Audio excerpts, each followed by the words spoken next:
Welding became part of my everyday life, working in plant work and in operations. That style, what I learned in plant work is learned to be fast and efficient, and that carries over into my style here at the school.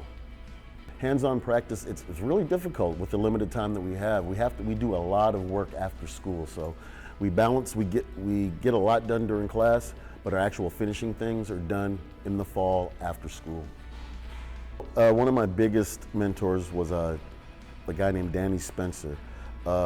He taught me not to quit. He was my first mentor that just would not let me quit. And here's the thing, quitting, you always want to quit. There's times it's hot, it's intense, and you're thinking, man, I just don't want to, you know, but you got to pull yourself up by your bootstraps. You got to find that in you, and you got to want it. I would hope they would become task-oriented. They would learn to finish everything that's put in front of them. They would learn how to work well with others and work in a group and working in the diverse situations. Most of all, I think what they pull out of here is just a whole lot of confidence. That kind of confidence they can take, and they can take into any field.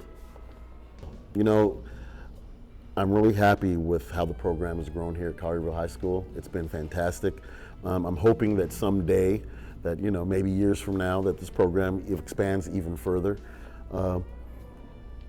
I truly believe that these skilled sets are a way for kids to have a fantastic career and do great things in life, and get the freedoms that, you know, so many of us strive to have, you know, in our day-to-day 9-to-5s. Well, these guys can really get that kind of financial freedom early in life and have those freedoms.